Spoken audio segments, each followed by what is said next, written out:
Hello everyone, welcome to the channel the Zorawar classes. मैं कपिल शांडिल्य आप सभी का बहुत बहुत स्वागत करता हूं ईवीएस की इस क्लास में। और इसमें हम करने वाले हैं वो 20 क्वेश्चन जो कि प्रीवियस ईयर डीएसएसबी पीआरटी से आए हुए हैं। और ये है 10 नवंबर को हुआ था पेपर, और 10 नवंबर 2018 का पेपर है। और उसमें 20 क्वेश्चन अवेयरनेस जनरल अवेयरनेस से जो आए हैं उसको हम डिस्कस करने वाले हैं। और आपको कुछ कुछ फ्रेमवर्क बन गया होगा कि डीएसएसबी आखिर क्या चाहता है। ठीक है, तो डीएसएसबी को कैसे जो है अपने जो है मुट्ठी में किया जाए, कैसे इसको जो है हाँ जीता जाए। एक युद्ध है, आपको जॉब के लिए जो लड़ना है, तो इस युद्ध को कैसे जीता जाए। तो आपको कुछ फ्रेमवर्क बन गया होगा कि डीएसएसबी क्या चीज पूछ रहा है और कहाँ कहाँ से चीजें पूछ रहा है। तो अब डीएसएसबी का एक रूप ये देखने को आपको मिल गया है कि डीएसएसबी कंसेप्चुअल चीजें बहुत ज्यादा पूछ रहा है। ठीक है, तो चलिए शुरू करते हैं हम पहले क्वेश्चन के साथ कि ये हमसे क्या पूछना चाह रहा है। पहला क्वेश्चन है, this is the situation when the productivity of natural ecosystem is endangered और decrease because of environmental loss. ठीक है, तो ये कौन सी सिचुएशन है जिसके अंदर जो जो प्राकृतिक जो पारिस्थितिक तंत्र है उसकी उत्पादकता वो घट जाती है और पर्यावरणीय हानि हो जाती है। ठीक है, पर्यावरण हानि के कारण उत्पादकता खतरे में पड़ जाती है या घट जाती है। मतलब किसी पारिस्थितिक तंत्र इकोसिस्टम है, उस इकोसिस्टम के अंदर जो प्रोडक्टिविटी है, मतलब जो वहां पे उत्पादन हो रहा है पेड़ पौधों का बाकी चीजों का, वो घट जाता है। ये कौन सी सिचुएशन है? तो यहाँ पर ये डेफिनेशन से उठाया गया है। तो क्योंकि इकोलॉजिकल सिस्टम प्रभावित हुआ है पूरी तरीके से। ठीक है, तो ये कौन सी सिचुएशन है? देखिए, agriculture draught, soil water deficit, hydrological draught और इकोलॉजिकल ड्रोट। क्योंकि पारिस्थितिक तंत्र इकोलॉजिकल सिस्टम पूरी तरीके से प्रभावित हो गया है। ठीक है, इकोलॉजिकल सिस्टम यानी कि वहां का एक निश्चित स्थान है, वहां के पेड़ पौधे सारी चीजें और जीव जंतु जो भी वहां पर वो पानी वगैरह सारी चीजें जो है वो मिलकर इकोसिस्टम उसका क्रिएट करते हैं। तो उसमें अगर कोई प्रोडक्टिविटी में नुकसान हो गया है तो उसको कहेंगे कि इकोलॉजिकल ड्रोट की सिचुएशन हो गई है। ठीक है, देखिए पारिस्थितिक सूखा पड़ गया है। ठीक है, अगर बात करें हाइड्रोलॉजिकल ड्रोट की, तो हाइड्रोलॉजिकल ड्रोट है जो जो पानी के जो रिजर्वायर होते हैं, नदियां हैं, झरने हैं और तालाब हैं, इन चीजों में अगर जो है कमी हो जाती है, मतलब इनमें पानी की मात्रा कम हो जाती है, तो इसको हाइड्रोलॉजिकल ड्रोट कहा जाता है। हाइड्रोलॉजिकल ड्रोट यानी कि सूखा। एक है सोयल वाटर डेफिसिट। ठीक है, सोयल वाटर डेफिसिट जो है वो एग्रीकल्चर ड्रोट के अंदर आता है, इसी का पार्ट है। और इसमें क्या होता है कि जो सोयल होता है उसके अंदर वाटर नमी खत्म हो जाती है। ठीक है, इसको सोयल वाटर डेफिसिट कहा जाता है। उसके बाद एग्रीकल्चर ड्रोट जो कि कृषि संबंधी सूखा, मतलब अगर किसी स्थान पर भूमि जो है कृषि जो है उसकी उत्पादकता घट जाती है, किस वजह से? पानी की कमी होने की वजह से। यानी कि कुछ वहां पर वाटर अवेलेबिलिटी इरिगेशन के लिए कम हो जाते हैं या बारिश कम हो जाती है। ठीक है, बारिश कम हो जाएगी, इस वजह से जो है वो सूखा पड़ता है, उसको जो है कृषि सूखा कहा जाएगा, एग्रीकल्चर ड्रॉट कहा जाएगा। यानी कि अगर एग्रीकल्चर फील्ड में प्रोडक्टिविटी कम हो गई है, उत्पादकता उस तंत्र की कम होगी, तो एग्रीकल्चर हो गया। ठीक है, अगर पूरी तरीके से मौसम के ऊपर बात करें तो उसे मेट्रोलॉजिकल ड्रॉट कहा जाता है, अगर वहां पर बारिश कम होती है या हवा में बहुत खुश्की रहती है। ठीक है, उसको ये तरह तरह की ड्रॉट हमने देख ली। ठीक है, इसके अंदर हमें ड्रॉट का टॉपिक समझाने की कोशिश कर रहा था। तो कई तरह की ड्रॉट होती है। मीटियोरोलॉजिकल यानी कि मौसम संबंधी, इसमें बारिश वगैरह कम होती है और हवा में शुष्क हवा हो जाती है। ठीक है, ड्राई हवा हो जाती है। एग्रीकल्चर ड्रॉट हमने देख ली, जिसके अंदर जो है एग्रीकल्चर प्रोडक्टिविटी जो है वो लैंड की एरिया की कम हो जाती है। ठीक है, उसके अलग अलग रीजन हो सकते हैं। तो ये इसको ड्रॉट को समझाने का एक तरीका है कि ड्रॉट जो है एग्रीकल्चर ड्रॉट क्या कहा जाएगा। सोयल वाटर डेफिसिट एग्रीकल्चर का पार्ट है, जब सोयल के अंदर जो है वाटर में मॉइस्चर का डेफिसिट हो जाता है। हाइड्रोलॉजिकल ड्रॉट यानी कि जो हाइड्रोलॉजिकल जितने भी रिजर्वायर है, पानी के रिजर्वायर है, उनके अंदर पानी की मात्रा कम हो जाए, बहना कम हो जाए, ठीक है, वाटर अवेलेबिलिटी कम हो जाए, तो वो हाइड्रोलॉजिकल ड्रॉट है। और पूरे इकोसिस्टम की उत्पादकता कम हो जाए तो वो इकोलॉजिकल ड्रॉट हो जाती है। अब नेक्स्ट क्वेश्चन देखते हैं कि the headquarter of world trade center is situated where. तो वर्ल्ड ट्रेड सेंटर जो है उसका हेडक्वार्टर हमसे पूछा है। उससे पहले हमने देखा था कि यूनेस्को का हेडक्वार्टर भी पूछा था, जो कि पेरिस में हमने बताया था। ठीक है, इसके अलावा वर्ल्ड बैंक का हेडक्वार्टर हमसे पूछा गया था, तो वो हमने देखा था कि वाशिंगटन डीसी में जो है ये है। इसके अलावा एक और है यूएनओ, यूनाइटेड नेशन ऑर्गेनाइजेशन का हेडक्वार्टर जो है वो न्यूयॉर्क में है। ठीक है, न्यूयॉर्क। तो बहुत सारे हेडक्वार्टर इस तरीके से पूछे जाते हैं। ठीक ठीक है। और अब पूछ लिया है इन्होंने वर्ल्ड ट्रेड ऑर्गेनाइजेशन, ये सेंटर नहीं है, इसको थोड़ा सा हम चेंज करेंगे, वर्ल्ड ट्रेड सेंटर की नहीं पूछ रहा है, ये वर्ल्ड ट्रेड ऑर्गेनाइजेशन पूछ रहा है, ठीक है। इसको थोड़ा सा चेंज कर लेते हैं, ठीक है। वर्ल्ड ट्रेड संगठन, ठीक है। ये इसका कार्यालय कहाँ पर है? वियना में, पेरिस में, न्यूयॉर्क में। देखिए मिलते जुलते ऑप्शन आपको दिए गए हैं, यहाँ कुछ ना कुछ था, ठीक है। तो यहाँ पर जो है, जो एटॉमिक एनर्जी का ऑर्गेनाइजेशन है वो यहाँ पर है। यहाँ पर यूनेस्को देखा था, न्यूयॉर्क में आपने देखा यूएनओ है। तो हमारा यहाँ आंसर होगा जेनेवा। कभी कभी पूछ लेता जेनेवा जो है कौन सी कंट्री में है, तो वो स्विट्जरलैंड में है, ठीक है। तो ये हमारे सारे क्वेश्चन जो है पूरे हो गए। अब ये पूछ सकता है कि वर्ल्ड ट्रेड ऑर्गेनाइजेशन जो है उसकी स्थापना कब हुई। तो अगर पूछता है ये WTO की स्थापना कब हुई, तो 1995 में हुई है। लेकिन पूछता है कि WTO का जो है पहले क्या नाम होता था, तो पहले इसका नाम था GATT, ठीक है। तो ये इसका नाम होता था, और इस रूप में इसकी स्थापना जब की गई थी 1947, जब भारत आजाद हुआ उसी ईयर में हुई थी। बाद में इसको चेंज करके WTO की स्थापना की गई है, ठीक है। तो WTO वर्ल्ड ट्रेड ऑर्गेनाइजेशन है, ठीक है। अब इसके अध्यक्ष कौन है, ये क्वेश्चन मैं क्यों बता रहा हूं आपको, क्योंकि ये पहली महिला अध्यक्ष है, ठीक है। नगोजी ओकोंजो इवेला, तो ये इसकी पहली महिला अध्यक्ष है, जो अभी फिलहाल जो है इसकी अध्यक्ष है, ठीक है। तो इसलिए आपको ये बताया जा रहा है क्योंकि पहली महिला अध्यक्ष, बहुत इंपॉर्टेंट हो गया। अब है दूसरा question, according to Indian constitution which of the following pair is correctly match, कौन सा पेयर जो है वो करेक्टली मैच किया गया है, यानी कि एक पेयर मैच होगा सही से, ठीक है, क्योंकि ऑल ऑफ द वो तो इसमें ऑप्शन ही नहीं है और कॉम्बिनेशन भी नहीं है। तो अब हम देखेंगे कि एक ही पेयर कोई सही से मैच किया गया होगा। अभी कह रहे हैं कि आर्टिकल 371C किसके बारे में बात करता है, special provision with respect to the state of Manipur, ठीक है। Article 371A special provision with respect to the state of Sikkim, article 371A special provision with the respect of state of Assam, और article 371B special provision with respect to the state of Nagaland. तो आपको देखिए यहाँ पर दो option तो आपस में उलझे हुए दिखाई दे रहे हैं, ठीक है, क्योंकि दो ऑप्शन दिए गए हैं तो इनके गलत होने की संभावना बहुत ज्यादा बढ़ जाती है, ठीक है। अब देखिए 371A ये नागालैंड के बारे में बात करता है, ठीक है, नागालैंड के बारे में बात करता है 371A। आप इसको इस सीक्वेंस में भी याद कर सकते हैं कि जैसे नॉर्थ ईस्ट हम देखते हैं, भूटान से आगे इधर देखते हैं, ये इस तरीके से है। तो यहाँ पर देखिए पहले आता है नागालैंड, ठीक है, नागालैंड के साथ है असम, और उसके बाद यहाँ पर है मणिपुर, ठीक है। तो इस तरीके से चलेंगे तो 71A में नागालैंड है, ठीक है, इस इजीली याद रख लेंगे। उसके बाद 71B में असम के लिए स्पेशल प्रोविजन दिए गए हैं, ठीक है। जो जनजातीय एरिया है ना, उस एरिया में ज्यादा डिस्टर्बेंस नहीं की जाएगी, उनके अपने लोकल नियम, उनकी परंपराएं हैं, उनको माना जाएगा। तो ए में है 371A में कौन सा है, नागालैंड, बी में असम, और सी में जो है वो नागालैंड से रिलेटेड है, तो सॉरी ये मणिपुर से रिलेटेड है। ए में आपने देख लिया, इस सीक्वेंस से आप इसको याद रख सकते हैं क्योंकि इन तीनों को कंफ्यूज कर दिया गया है। अब देखिए, अब ए में क्या था, नागालैंड, तो ये भी गलत हो गया और ये भी गलत हो गया, और बी में क्या था, आसाम, तो ये भी गलत हो गया। अब बच गया सी, तो मणिपुर से रिलेटेड स्पेशल प्रोविजन 371C में है, तो नागालैंड, फिर इसके साथ आसाम, और फिर नीचे मणिपुर। तो इस तरीके से चलेंगे तो आपको जो है ए, बी और सी तीनों को आप जो है कनेक्ट कर पाएंगे। तो इसलिए हमारा सही आंसर क्या हो गया, 1, ठीक है। काफी डीप क्वेश्चन पूछा गया है, आर्टिकल से बहुत ज्यादा क्वेश्चन पूछे गए, तो आर्टिकल्स रट लीजिए, ज्यादा दिक्कत की चीजें नहीं है। अगर आप इसको 5-6 बार एक बार रिवाइज कर लेंगे तो अपने आप ही माइंड में फिक्स होना शुरू हो जाएगा। लेकिन सबसे जरूरी है, जब आप पढ़ते हैं तो आपका माइंड भर जाता है, आपको जो है क्वेश्चन जरूर लगाने पड़ेंगे, क्वेश्चन बहुत जरूरी है करने के लिए। विच of the following pair is correctly match, तो कौन सा पेयर जो है वो करेक्टली मैच किया गया है।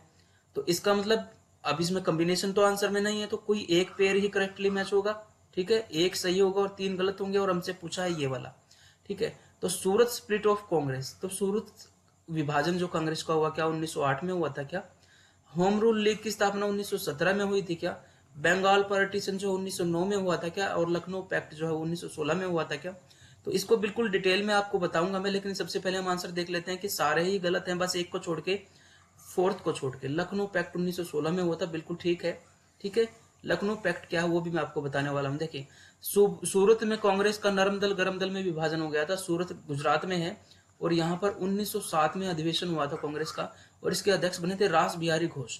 बाल गंगाधर तिलक को बनाने की बात हो रही थी, गर्म दल के नेता वो बनना चाह रहे थे, तो नागपुर पे सेशन होना था, कहीं वो सेशन के अध्यक्ष न बन जाए, इसलिए उसको शिफ्ट किया गया, कहाँ, सूरत में शिफ्ट किया गया, और रास बिहारी घोष को जो है इसका अध्यक्ष बना दिया गया। तो इस वजह से जो है और ज्यादा उनके बीच में डिवीजन हो गया, और फाइनली जो है डिवीजन इतने हाई लेवल पे चल गया कि वहां के नरम दल और गर्म दल वालों के बीच में जो एक दूसरे पर कुर्सी फेंकने वाला ड्रामा हो गया। तो ठीक है, तो यहाँ पर 1907 होना चाहिए, तो ये गलत है, तो हमें चाहिए है करेक्ट, तो ये नहीं हो सकता। होम रूल लीग की स्थापना जो की गई थी वो 1916 में शुरू की गई थी, ध्यान रखेंगे 1916 में, और पहली होम रूल लीग जो स्थापित की थी वो तिलक ने की थी, बाल गंगाधर तिलक ने। कब की थी ये, आप उसे क्वेश्चन जो है डीप पूछ रहा है, इसलिए मैं आपको बता रहा हूँ कि दो होम रूल लीग स्थापित की गई थी 1916 में। पहली जो स्थापित की गई थी वो अप्रैल 2016 के अंदर जो है तिलक ने, बाल गंगाधर तिलक ने शुरू की थी, ठीक है, और इसका स्थान था बॉम्बे, और बॉम्बे में भी स्पेसिफिक पूछता है तो वहां पर बेलगांव नाम से जो है कर्नाटक की, अब जो कर्नाटक और बंगाल की सीमा पर एक बेलगांव स्थान है, वहां से किया गया है, ठीक है, तो वहां पर जो है इसकी स्थापना स्टार्टिंग की गई थी।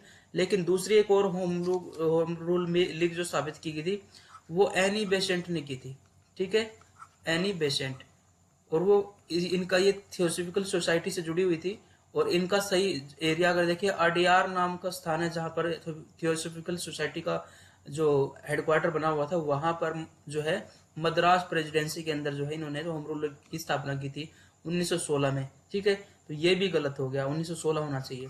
उसके बाद अब बंगाल पार्टीशन, तो ये भी गलत है, 1905 में बंगाल का विभाजन किया गया था लॉर्ड कर्जन के द्वारा, ठीक है, 1905 में, इसकी वजह से स्वदेशी आंदोलन या फिर वंदे मातरम आंदोलन शुरू हुआ इसके विरोध में, ठीक है। अब लखनऊ पैक्ट, ये सही है, लखनऊ पैक्ट किसके बीच में होता, कांग्रेस और मुस्लिम लीग के बीच में लखनऊ पैक्ट हुआ था, ठीक है, मुस्लिम लीग।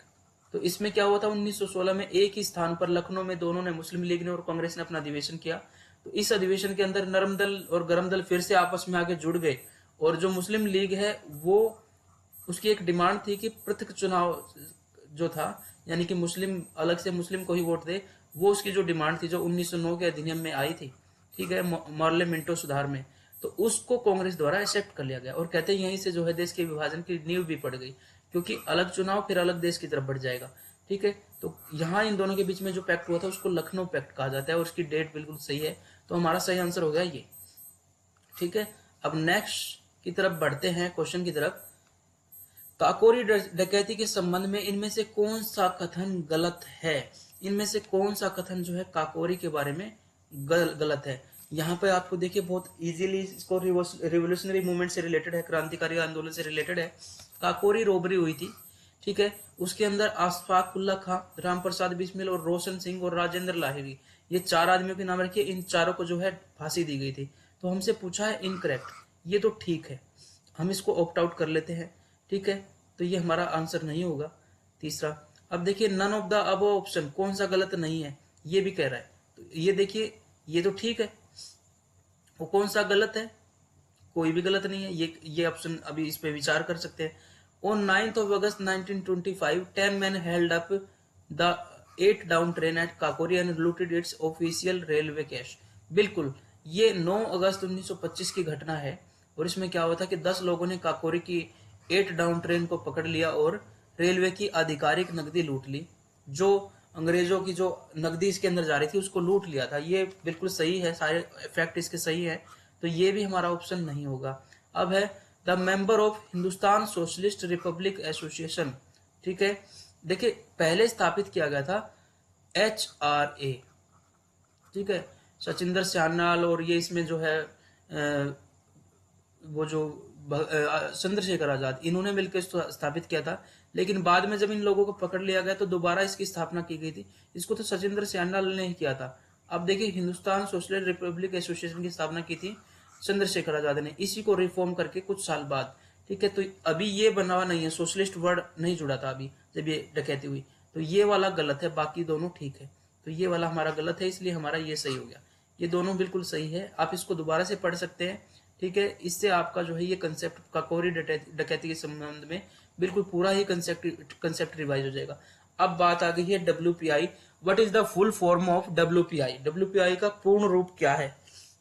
तो ये जो ऑप्शन क्वेश्चन दिया है, इकोनॉमिक्स से दिया गया है, और आपसे 2 क्वेश्चन पूछा जाता है सीपीआई और डब्ल्यूपीआई। ठीक है, होल प्राइस इंडेक्स, जो होलसेल पे सामान बिकता है उस पे कितनी महंगाई चल रही है उसको नापने के लिए होल सेल प्राइस इंडेक्स बनाया जाता है। और इनमें से कौन सा इसका फुल फॉर्म होगा, तो देखिए whole price inflation, whole price index, wholesale parameter index, wheat production of India.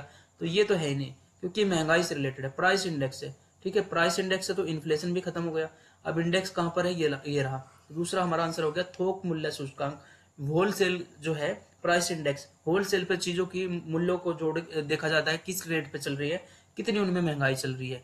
ठीक है, तो उस अब सीपीआई में क्या देखा जाता है, कंज्यूमर प्राइस इंडेक्स, यानी कि जो खुदरा सामान खरीदते हैं, कंज्यूमर खरीदते हैं, कुछ थोड़ा थोड़ा सामान खरीदते हैं ना हम दुकानों से जाके, उसको कहते हैं खुदरा सामान। और अगर हम बहुत सारा सामान बल्क में खरीदते हैं एक ट्रक भर के दुकान के लिए या किसी और चीज के लिए, तो उसको होलसेल कहते हैं। तो सीपीआई में क्या कितनी महंगाई चल रही है उसके लिए कंज्यूमर प्राइस इंडेक्स जो है उसको कैलकुलेट किया जाता है। अब बात आती है अगले क्वेश्चन की, हिंदुस्तानी शास्त्रीय संगीत परंपरा से कौन सा जो है जुड़ा नहीं हुआ है। देखिए इंडियन म्यूजिक जो है उसको 2 पार्ट में डिवाइड किया गया है। ठीक है, जैसे नॉर्थ इंडिया है, नॉर्थ इंडिया में क्या था कि यहाँ उर्दू का प्रभाव हो गया, क्योंकि बीच में आपने देखा दिल्ली सल्तनत का शासन रहा, उसके बाद मुगल का शासन रहा है, और जो है काफी लंबे समय तक जो है वहां पर उर्दू भाषा का प्रयोग किया गया। तो हिंदी और उर्दू को मिलकर हिंदुस्तानी बन गई थी। ठीक है, जिसमें कुछ हिंदी के शब्द है, कुछ उर्दू के शब्द है। तो हिंदुस्तानी भाषा में हिंदी और उर्दू को जोड़ के जो है वर्ड यूज किए जाते हैं। तो इसकी वजह से जो है यहाँ पर देखिए नॉर्थ इंडिया में जो है जो संगीत होता है उसको हिंदुस्तानी संगीत कहा जाता है, और साउथ इंडिया में जो कहा जाता है होता है संगीत जिसको प्योर इंडियन कहा जाता है, जो मिक्सअप नहीं है, उसको कर्नाटक संगीत कहा जाता है।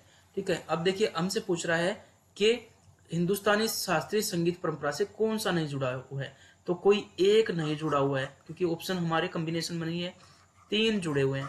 ठीक है, वैसे तो आप अगर लगाए ध्यान से देखें तो आप बहुत सारी चीजों को काट सकते हैं, जैसे गुलाम अली उर्दू बोलते हुए, ऐसे आइडिया लगा सकते हैं, उस्ताद अब्दुल रहमान खान, ठीक है, लक्ष्मी शंकर। ठीक है, तो ये जो पुरंदर दास है ना, ये कर्नाटक संगीत से जुड़े हुए हैं, और बहुत इंपॉर्टेंट क्वेश्चन है, इनको कई बार पूछ लिया जाता है, पुरंदर दास कौन से संगीत से जुड़े हुए हैं, स्पेशल भी पूछ लिया जाता है। तो ये कर्नाटक संगीत से जुड़े हुए हैं, और बाकी सारे व्यक्ति जो है वो हिंदुस्तानी संगीत से जुड़े हुए हैं। तो आपको पुरंदर दास पे ज्यादा फोकस करना है, बाकियों पे नहीं, क्योंकि पुरंदर दास से स्पेशल क्वेश्चन पूछ लिया जाता है। अब क्वेश्चन है कि नालको एक कंपनी है, और इसका फुल फॉर्म है एक नवरत्न कंपनी है ये। ठीक है, नवरत्न कंपनी का दर्जा दिया जाता है, एक वैल्यू दी जाती है कि इस कंपनी का कितना टर्नओवर है, उस हिसाब से नवरत्न, महारत्न, मिनी रत्न नाम से जो है वो जो टाइटल दिया जाता है उसको, तो उसका दर्जा दिया जाता है भारत सरकार के द्वारा। ये किसके अंडर है, गवर्नमेंट ऑफ इंडिया के अंडर है। ठीक है, which of the following is true about NALCO, तो इनमें से कौन सा नालको के बारे में जो है एक ट्रू है, क्योंकि कॉम्बिनेशन नहीं दिया हुआ है इसलिए कोई एक ट्रू है।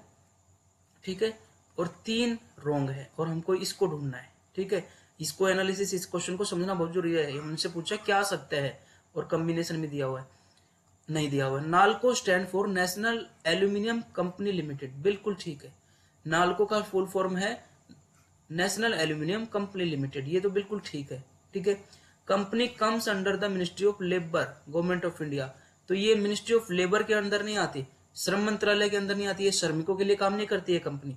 ठीक है, ये नालको है, एल्यूमिनियम की कंपनी, सीधी सी बात है, एल्यूमिनियम बॉक्साइट की खानों में काम करना होगा, तो मिनिस्ट्री ऑफ माइंस के अंदर, खनन मंत्रालय के अंदर आती है ये।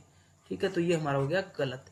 अब है इट वाज एस्टेब्लिश्ड इन 2001, तो आपको देखिए यहाँ पे आपको एक चीज समझ में आई कि आपको मिनी रत्न, महारत्न और नवरत्न कंपनियां जरूर पढ़नी चाहिए, और वो भी पूरा डिटेल में। देखिए इसका कितना डिटेल पूछ लिया इसने, तो इसलिए इसको जो नालको की स्थापना 2001 में की गई थी क्या, नहीं 1982 में की गई थी। ठीक है, उसका हेडक्वार्टर भोपाल में, ये भी गलत है, इसका हेडक्वार्टर फिलहाल भुवनेश्वर में है, ये भी गलत हो गया।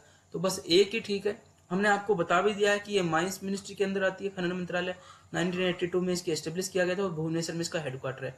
तो मुझे लगता है बस एक ही चीज रह गई कि ये टर्नओवर क्या होता है, तो टर्नओवर हाल ही में कुछ चेंज किया है, तो उसको एग्जैक्ट डाटा आप देखना, ये आपका टास्क रहेगा। मिनी रत्न, महारत्न और कितना टर्न होना चाहिए ये दर्जा देने के लिए, मिनी रत्न, महारत्न और Navratna. Who discovered the vitamin in 1912, 1912 में विटामिन की खोज किसने की, या फादर ऑफ विटामिन किसको कहा जाता है। ठीक है, आपको ये जो क्वेश्चन है, विटामिन की खोज किसने की, वायरस की खोज किसने की, चेचक का टीका, पेचिस का टीका, ठीक है, इसके अलावा पेनिसिलिन की खोज किसने की। ये बहुत ऐसे क्वेश्चन हैं जो कि पिटे हुए क्वेश्चन हैं, जो एग्जाम में अक्सर ठूस दिए जाते हैं बीच में, और ये आज से नहीं, बहुत पहले से ये क्वेश्चन जो है डाले जाते हैं। तो ये क्वेश्चन आपको जो है कुछ खोजें जो हुई है, इलेक्ट्रॉन की खोज किसने की है, प्रोटॉन की, ये आपको पता होना चाहिए। तो इस क्वेश्चन का सही आंसर आप ही बताइए, कैसिमिर फंक, मैकलम, जॉन वाटसन या फ्रेडरिक माइजर। आपको पता होगा मुझे लगता है बहुत सारे बच्चों को, तो आप अपना ऑप्शन जो है बता सकते हैं। तो इसका सही आंसर है कैसिमिर फंक। ठीक है, यही वो बंदा है जिसने विटामिन की खोज की थी। ठीक है, जॉन वाटसन को आप सभी जानते हैं, बिहेवियरिज्म जो है व्यवहारवाद का सिद्धांत इन्होंने दिया था। ठीक है, तो इसका आंसर हो गया 1। अब है which state was formed first on the basis of language in independent India. तो मोस्टली हमारी जो राज्य बनाए गए हैं ना, देखिए वो लैंग्वेज के बेस पे ही बने हुए हैं। देखिए हरियाणा वहाँ की बोली अलग है, पंजाब वाले पंजाबी बोलते हैं, ठीक है, कर्नाटक वाले कन्नड़ बोलते हैं, महाराष्ट्र वाले मराठी बोलते हैं। तो वैसे तो आज के समय में ज्यादातर जो राज्य जो है बनाए गए हैं, वो बनाए गए हैं भाषा के आधार पर। लेकिन जब इंडिपेंडेंट इंडिया 1947 के बाद जो है, वो पहली स्टेट कौन सी थी जो कि भाषा के आधार पर जिसका गठन किया गया, ये हमसे पूछ रहा है। तो हमारा राइट आंसर क्या है, वो है आंध्र प्रदेश। ठीक है, अभी आंध्र प्रदेश में से आपको पता है कि एक और स्टेट बन गई है, जिसका नाम क्या है, उसका नाम है तेलंगाना। तो तेलंगाना स्टेट एक नई स्टेट बन गई है। तो इस तरीके से हमें ये आंसर मिल गया, आंध्र प्रदेश सीधा। उसके बाद आंध्र प्रदेश फर्स्ट है इंडिपेंडेंस के बाद, उसके बाद और भी बनी है। ठीक है, तो पहली ये है। 1953 में इसके लिए जो है विरोध शुरू हो गया था, और श्री रामालू जो नाम के एक व्यक्ति है, उन्होंने जो आंध्र प्रदेश को बनाने के लिए जो है अनशन रखा, और उनकी भूख हड़ताल में डेथ होगी। तब के बाद और विरोध शुरू हो गया। तो 1956 में जो है राज्य पुनर्गठन आयोग जो है, उसके तहत पहला स्टेट बनाया गया भाषा के आधार पर, वो है आंध्र प्रदेश। लेकिन आजकल भाषा के आधार पर नहीं बनाया जाता है। ठीक है, बहुत कम बनाया, रिसेंट में नहीं देखने को मिला है। When was the Indian space research organisation was established. तो आपको देखना है कि जो स्पेस मिशन होते हैं, चाहे वो भारत के हों या वर्ल्ड में हो, या भारत के इसरो ने किसी के साथ कॉम्बिनेशन में किए हो। जैसे लास्ट पेपर में हमने देखा था निसार। ठीक है, निसार हमने देखा था कि नासा और इसरो का एक सबसे महंगा प्रोजेक्ट था। तो ऐसे ही आपको पूरा डिटेल में पढ़ना है, इसरो स्टार्टिंग कब हुई, ठीक है, क्या क्या इसने किया है। उसके बाद हमने देखा था PSLV के बारे में क्वेश्चन आया था, तो हमने बताया था कि SLV पहली जनरेशन थी और ASLV दूसरी जनरेशन थी। तो आपको एक फ्रेम आपके माइंड में मुझे लगता है बनने लग गया होगा कि कौन से टॉपिक बहुत इंपॉर्टेंट है। तो आप अगर 20 मार्क्स का आता है, तो आप 18 मार्क्स के टॉपिक्स को तो अपने हाथ में लेने की कोशिश कीजिए अभी से। When was the Indian Space Research Organization was established? कब इसरो की स्थापना की गई थी, बता दीजिए, आप ही बता दीजिए। तो 1969 या 1957 या 1963 या 1974। सही आंसर है इसका 1। ठीक है, 1969 में इसरो को एस्टेब्लिश किया गया था। अगला क्वेश्चन भी ये पूछ सकता है कि इसरो का हेडक्वार्टर कहाँ पर है, तो बताइए कहाँ पर है। तो इसरो का सही आंसर होगा, इसका हेडक्वार्टर कहाँ पर है, हैदराबाद में है क्या, या विशाखापत्तनम में है, या श्रीहरिकोटा में है। तो इसका सही आंसर है बेंगलुरु। ठीक है, इसरो का हेडक्वार्टर कहाँ पर है, बेंगलुरु में है। इसके अलावा जो है एक और चीज आपसे पूछ सकते हैं कि भारत का पहला सैटेलाइट कौन सा था, तो आर्यभट्ट था। ठीक है, भारत का पहला सैटेलाइट, क्या ये भारत के इसरो ने लॉन्च किया था, नहीं, इसरो ने इसको बनाया तो था, मैन्युफैक्चर तो इसरो ने किया था, कंप्लीटली इसका मैन्युफैक्चर जो है इसरो द्वारा किया गया था। लेकिन इसको लॉन्च किसने किया था, रशिया। ठीक है, रशिया की जो रोस्कोमोस नाम से एजेंसी जो पिछले पेपर में हमने डिस्कस की थी, इसने इसको लॉन्च किया था। ठीक है, पहला सैटेलाइट है आर्यभट्ट। आर्यभट्ट एक प्राचीन एस्ट्रोनॉमर के नाम पे इसका नाम रखा गया था। तो ये देखिए 1969 हमें आंसर मिल गया। तो हमें इसरो के बारे में और भी जानकारी मिल गई है। ठीक है, अब बात करते हैं नेक्स्ट क्वेश्चन के बारे में। तो नेक्स्ट क्वेश्चन क्या कहता है, which of the following statement is incorrect about the upcoming cricket world cup. ये 2019 के वर्ल्ड कप की बात हो रही है। ठीक है, which of the following statement, तो क्योंकि 2019 गए हुए भी 2 ही साल हुए हैं, तो वर्ल्ड कप से क्वेश्चन उठाया जा सकता है आगामी क्रिकेट विश्व कप के बारे में। और आपको क्या करना है कि 2023 में जब भी वर्ल्ड कप होना है उसके बारे में थोड़ा सा ये पता होना चाहिए कि कहाँ पे होने वाला है। ठीक है, तो आपने देखा कि गेम्स टूर्नामेंट से रिलेटेड जो है बहुत सारे क्वेश्चन आते ही हैं, खिलाड़ियों से रिलेटेड क्वेश्चन आते ही हैं। और देखिए इसके बारे में क्या पूछा है कि वर्ल्ड कप जो officially ICC cricket world cup जिसको कहा जाता है, तो इसके बारे में कौन सी स्टेटमेंट इनकरेक्ट है।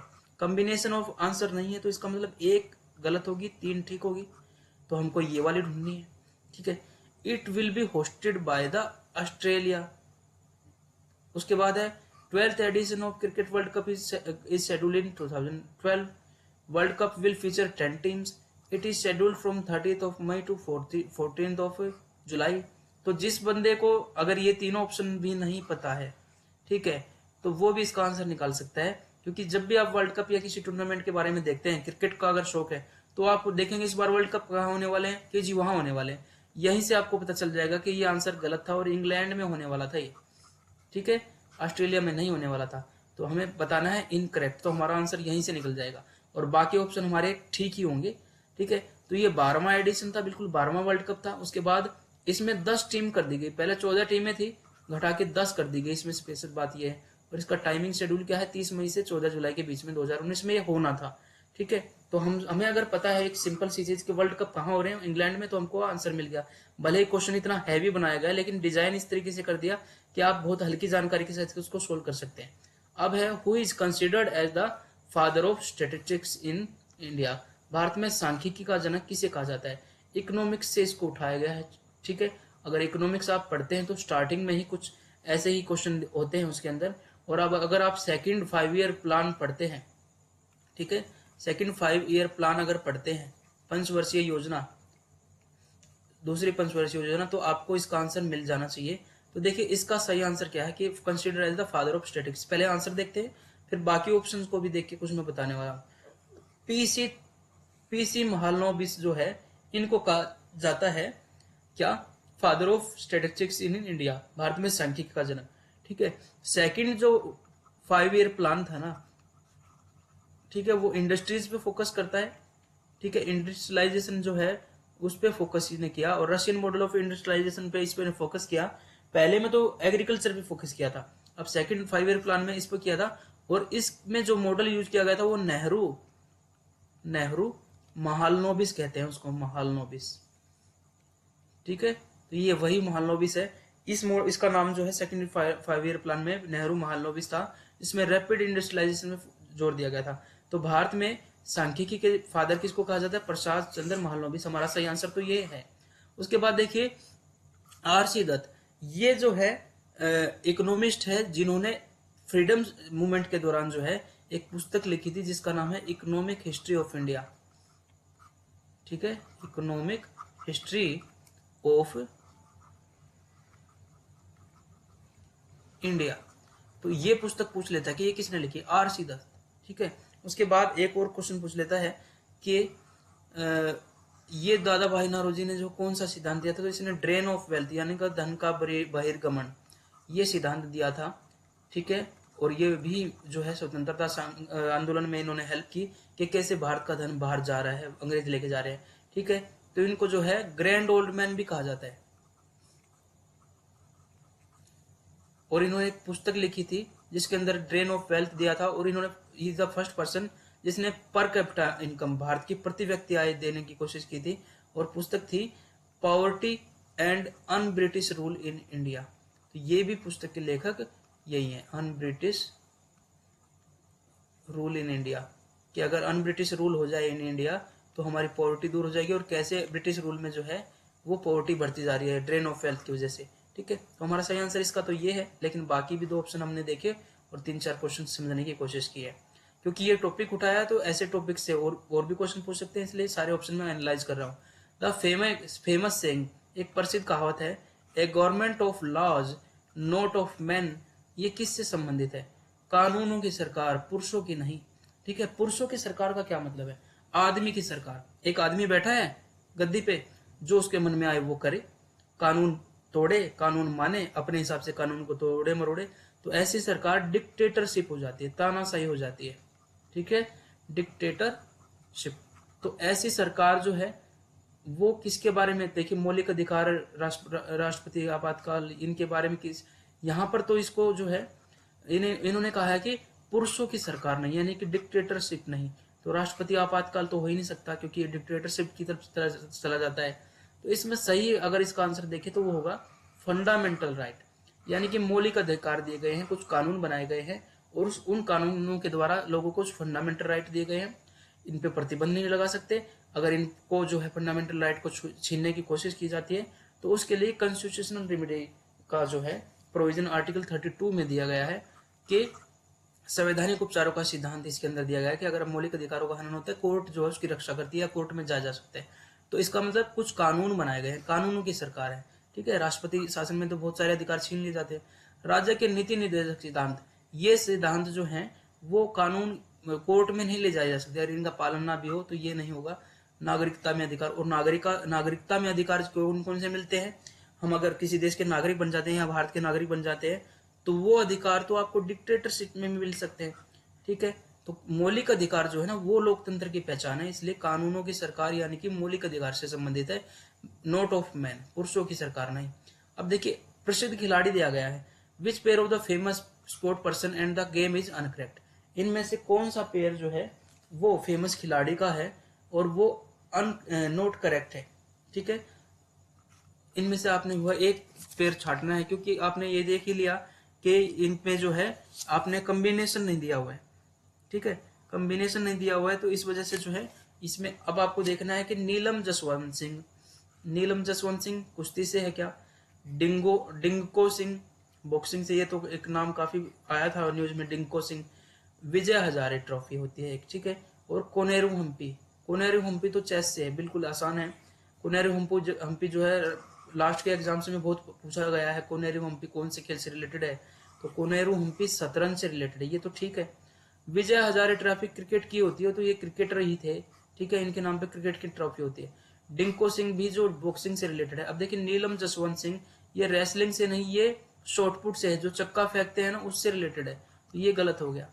ठीक है, ये जो है इन्होंने मेडल भी जीते, लेकिन बाद में जो है इनसे रिलेटेड जो है काफी विवाद भी रहा, डोपिंग टेस्ट में पॉजिटिव भी मिल गई थी। तो नीलम जसवंत सिंह जो है वो कुश्ती से नहीं है, चक्का फेंक से है, तो ये गलत हो गया। तो यही हमारा आंसर हो गया, क्योंकि हमसे गलत ही पूछा है। अब देखिए एक और क्वेश्चन पूछा है, इस क्वेश्चन का आंसर दिया गया है कुछ और, लेकिन मैंने वो आंसर हालांकि की में तो डाला हुआ है, लेकिन आप इसको वीडियो को देख रहे हैं तो मुझे इसका आंसर वो नहीं लग रहा है।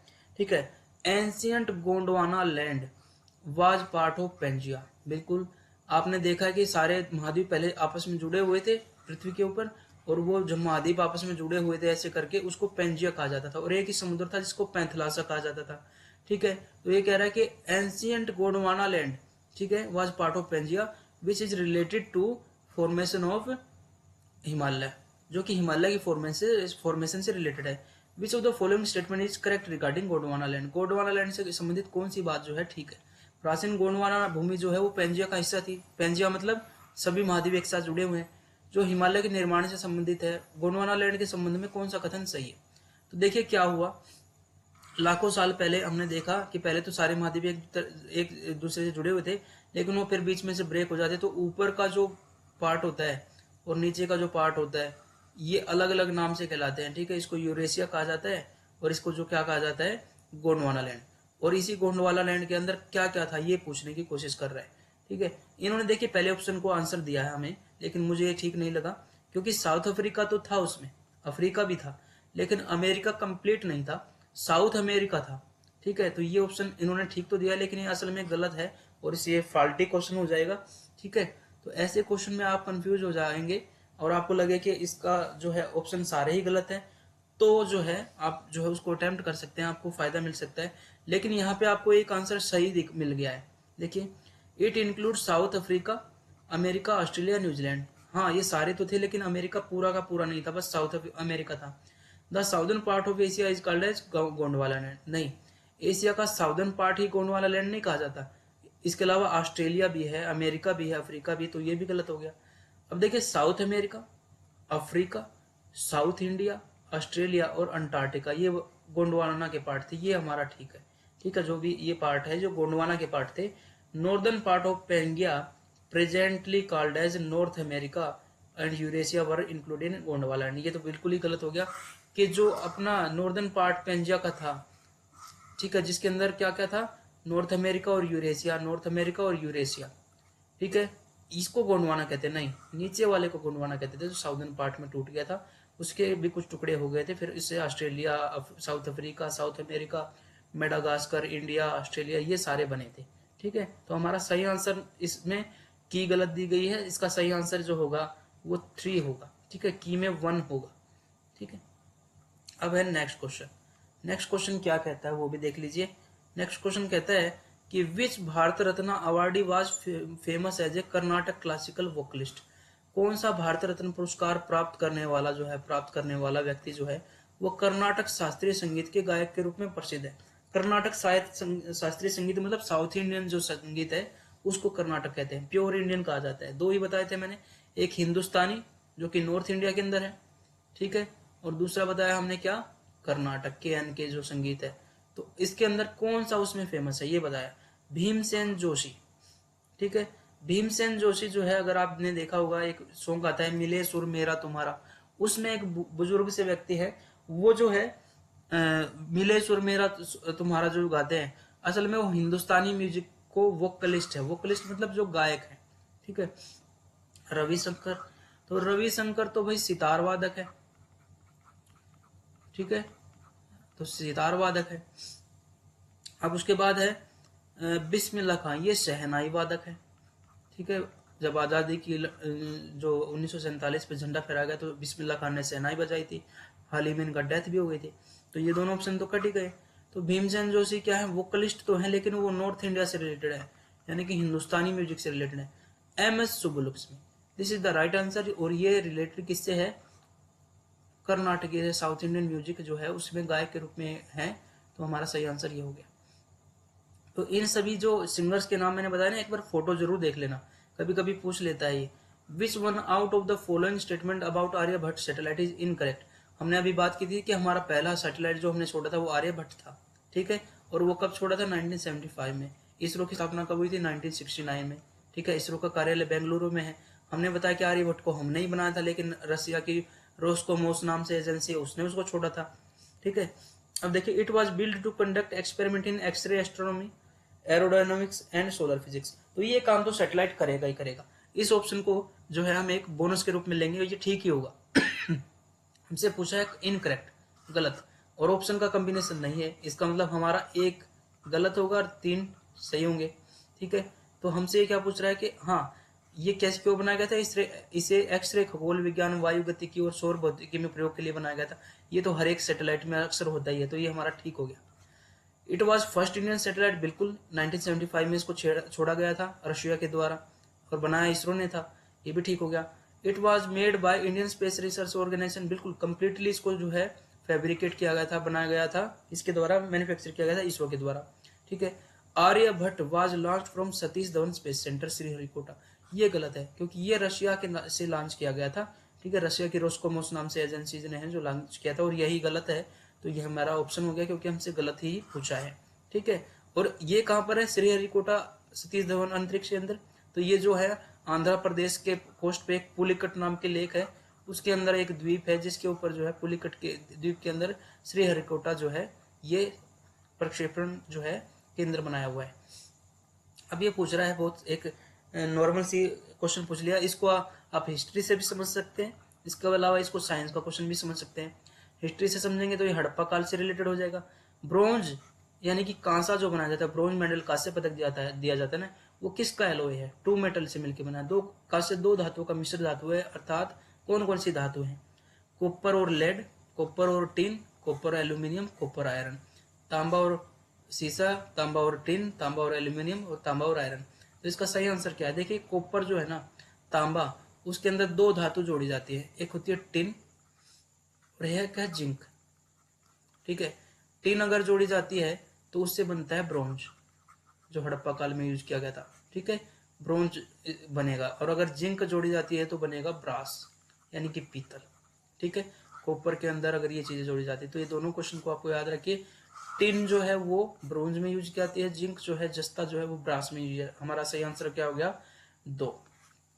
अब नेक्स्ट क्वेश्चन है, which article of the constitution provide the power to the parliament to amend the constitution and procedure. इसका प्रोसीजर कौन सा आर्टिकल जो है वो संविधान का कौन सा अनुच्छेद है जो संसद को संविधान को संशोधन करने और उसकी प्रक्रिया के बारे में, संशोधन की प्रक्रिया के बारे में शक्ति प्रदान करता है कि भाई संसद जो है संविधान संशोधन कर सकती है और किस प्रक्रिया से कर सकती है, ये आर्टिकल कौन सा है। तो इसका सही आंसर कौन सा होगा? आर्टिकल 226, आर्टिकल 356, आर्टिकल 108 और आर्टिकल 368। ये चारों ही आर्टिकल बहुत ज्यादा इंपॉर्टेंट है, इसलिए पहले तो हम इसका आंसर देख लेते हैं। तो इसका सही आंसर है आर्टिकल 368।